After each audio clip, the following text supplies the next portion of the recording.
ESPN just released their WNBA offseason grades for 2025, with the Indiana Fever coming out on top.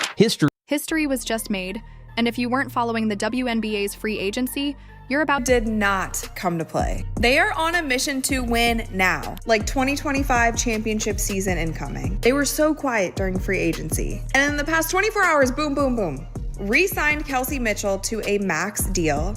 Picked up Natasha Howard, bringing her back to the Indiana Fever, where she was originally drafted. And then they just announced a three-way trade, sending Alyssa Smith to Dallas and Sophie Cunningham coming to the Fever. This team in 24 hours just got exponentially better. Starting five, Caitlin at the 1, Kelsey at the 2, Lexi Hall and Sophie can duke it out for the 3, Natasha Howard at the 4, Aaliyah Boston at the 5. to see why this is one of the biggest moves in recent years. In the first place, Caitlin Clark is joining the league, and ESPN recently confirmed that the Indiana Fever dominated free agency in a way that could alter the franchise's entire trajectory. But how did they manage this? Why are analysts referring to this as... So let's start with the Indiana Fever, because they were awarded the highest grade of an A. So do you guys remember during the Indiana Fever's season when fans and media personalities were saying that they would be surprised if anyone wanted to play in Indiana because of their toxic fan base, because there was problems in the locker room? Well, all of that seemed to be pushed to the side because Indiana Fever has become the destination for WNBA free agents. one of the smartest off-seasons in WNBA history. Stay tuned, because what we're about to analyze isn't just significant, it's game-changing for Caitlin Clark and the Fever in the third. If you have followed the WNBA in recent years, you are aware that the team has been #1 spot, who to me is the most dangerous roster, is the Indiana Fever. I mean, what? How did they pull this off? in a terrible rebuild and has missed the playoffs for 7 consecutive seasons. However, starting in the 4th season, everything is different. We're talking about a player who is already being compared to Steph Curry due to her limitless shooting range, elite court vision, and ability to dominate games on her own.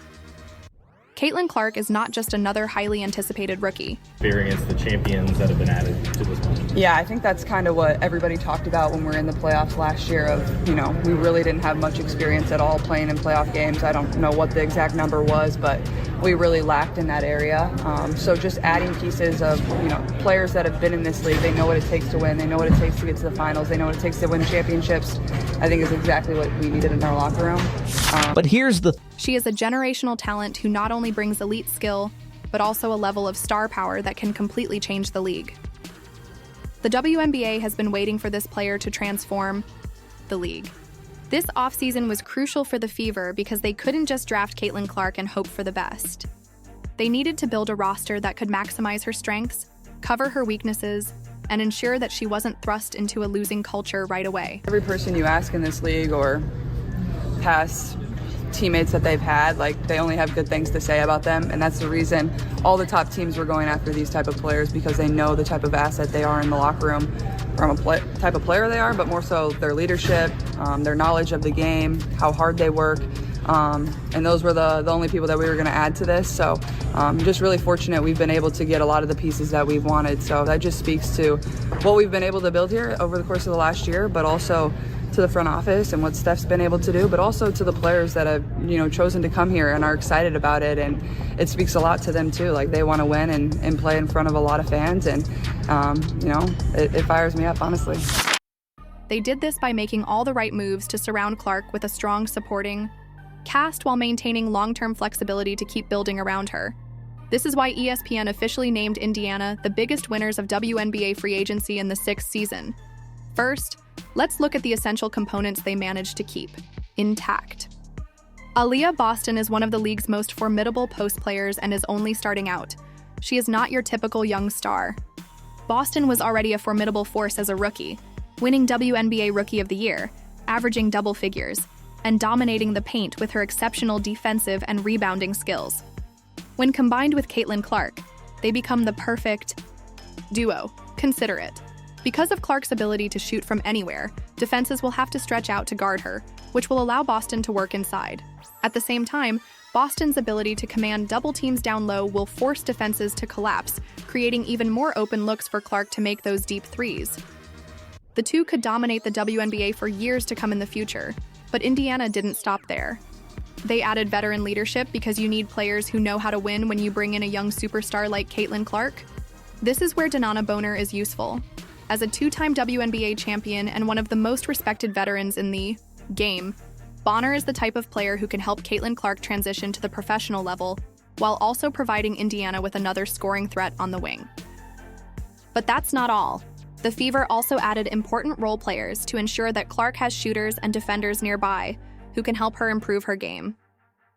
Let's talk about why this is so important. It was essential for Indiana to bring in players who could make those shots because Caitlin Clark is an exceptional facilitator who does more than just score points. She finds open shooters and sets them up for easy baskets. With this roster, Indiana created a squad that isn't just strong on paper but also complements Clark's skill set. Clark is driving the lane, drawing defenses, and kicking the ball out, and her teammates need to close those gaps. Consider Ryan. Howard in Atlanta, another #1 pick with a ton of talent, but it has taken time for the Dream to find the right pieces to complement her game. Indiana isn't making that mistake. They're making sure Caitlin Clark walks into a winning situation from day one. Similarly, we've seen many #1 draft selections enter the league with high expectations only to struggle because their teams didn't put the right pieces around them. Look at Sabrina Ionescu in New York when she first entered the league, where the Liberty didn't have the right roster to support her play style. ESPN just confirmed what many of us already knew. Free agency is a hot topic. Now let's discuss how this compares to the rest of the league, because not all teams had a great offseason. For example, the Las Vegas Aces, the defending champions, failed to add important depth, and their roster isn't as strong as it was the previous season, even though they still have A.G. Wilson and Kelsey Plum. They didn't make the kind of moves that keep a team ahead of the competition. Additionally, Dallas made some highly dubious signings, including overpaying for players who might not even fit their system chemistry, which could cause problems for them, and they didn't improve as much as they needed to. Meanwhile, the new YG York Liberty stayed relatively quiet, choosing to keep their core intact but not making any major upgrades. And then, of course, there's the Indiana Fever, who absolutely nailed it. They didn't just get better, they built a team that has a legitimate path to contention in the near future. This isn't just about making the playoffs. This is about building a future. Powerhouse, and let's be real. Caitlin Clark is about to change everything. She's bringing in millions of new fans, generating more media attention than the WNBA has seen in years, and putting Indiana Fever games on the national radar in a way that we haven't seen before. That's why this offseason was so crucial. It wasn't just about getting Clark, it was about making sure this team is ready to capitalize on the hype and turn it into real success. If you're a Fever fan, this is the most exciting time in years. For the first time in a long time, Indiana isn't just rebuilding, they're building something real. A team that has the right mix of young talent, veteran leadership, and role players who fit perfectly around Caitlin Clark. And honestly, the rest of the league should be a little worried, because if Clark lives up to the hype, and there's no reason to think she won't. This Indiana team could be one of the most dangerous squads in the league within just a couple of seasons, but we're not done yet, because while ESPN has given Indiana the best grade in free agency, there's still a lot of debate about whether or not this team is truly ready to compete for a title, or if they still have work to do, because while they've already won free agency, the real question is, can they win it all? So we've established that Caitlin Clark and the Indiana Fever have already won free agency, at least according to ESPN. They've surrounded their soon-to-be superstar with talent, leadership, and depth, ensuring she doesn't have to shoulder the entire load in her rookie season. But here's the next big question. There are two main factors that will determine how quickly this team can turn things around. First, how well Caitlin Clark adjusts to the WNBA. And second, how does this new look Fever team compare to the best in the league? Winning free agency is one thing, but turning that into wins on the court is a whole different challenge. Let's start with Clark's transition to the professional game. Although she was a dominant player in college, the WNBA is a tough league with many bigger, faster, and more physical defenders. Even the best players often need some time to get used to their new surroundings. For instance, Sabrina Ionescu was heralded as the future of women's basketball when she joined the league in 2020, but her rookie season wasn't nearly as successful. As expected due to early injuries and the difficulty of adjusting